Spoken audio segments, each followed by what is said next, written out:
লক্ষ্যমাত্রার 3 ভাগের 1 ভাগও পূরণ না করেই যশোরে শেষ হতে চলেছে হামের বিশেষ ক্যাম্পেইন। প্রথম ধাপে জেলায় 91,000 শিশুকে টিকা দেওয়ার লক্ষ্যমাত্রা নির্ধারণ করা হলেও এখন পর্যন্ত বড় একটি সংখ্যা কর্মসূচির বাইরে রয়ে গেছে।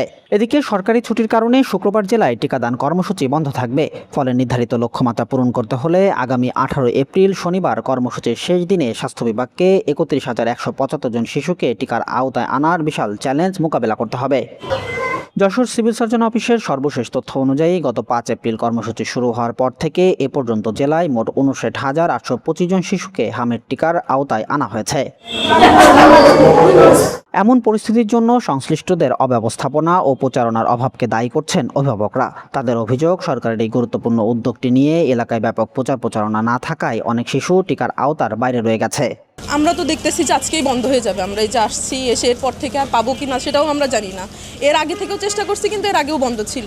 এখন যদি এই প্রচারণাটা না চালানো হয় বা যদি বন্ধ থাকে, তাহলে তো বাচ্চারা আরও ভোগান্তিতে পড়বে। আরও যদি বেশি প্রচার করা হতো তাহলে আমরা আরও আগে জানতে পারতাম। আমরা এখন যখন জেনে এখানে আসছি, আর মাত্র একদিন হামের টিকা দেওয়ার ডেট আছে।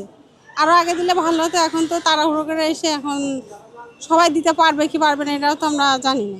আমাদের ব্যক্তিগত হিসেবে যা আসি তাই দিয়ে নিয়ে যাচ্ছি। এটা আমাকে নিজের দায়িত্ব হিসেবে। এই যে গ্রামে আর কি যে সরকারি হাসপাতালে দেই, সেটা এখনো দিচ্ছে না। তো অন্যদিকে প্রথম ধাপের লক্ষ্যমাত্রা পূরণে ধীরগতি থাকলেও নতুন লক্ষ্যমাত্রা নিয়ে যশোরে আগামী 20 এপ্রিল থেকে দ্বিতীয় ধাপে টিকাদান কর্মসূচি শুরু হবে বলে জানিয়েছেন সিভিল সার্জন। আমরা গতদিন পর্যন্ত 59,825 জন বাচ্চাকে টিকাদান করতে সক্ষম হয়েছে। আর আপনাদের জ্ঞাতার্থে জানাচ্ছি যে আগামী 20 এপ্রিল থেকে বাংলাদেশের বাকি উপজেলাগুলোয় এই টিকাদান কর্মসূচি চালু হচ্ছে। আমাদের যশোরের সর্বমোট টার্গেট হচ্ছে সদস্যসহ 2,80,000। তো আমাদের প্রস্তুতি আছে। আমরা অলরেডি প্রায় সব টিকা পেয়ে গেছি এবং আমাদের 2280 কেন্দ্রে এই টিকাদান কর্মসূচি চলবে। জেলায় এখন পর্যন্ত মোট 329 জন হামে আক্রান্ত রোগীর সন্ধান মিলেছে। এর মধ্যে গত 24 ঘন্টায় বিভিন্ন হাসপাতালে উপসর্গ নিয়ে ভর্তি হয়েছেন আরও 46 জন রোগী। তবে জেলায় এখনও পর্যন্ত হামে আক্রান্ত হয়ে কোনো মৃত্যুর ঘটনা ঘটেনি বলে নিশ্চিত করেছে স্বাস্থ্য বিভাগ।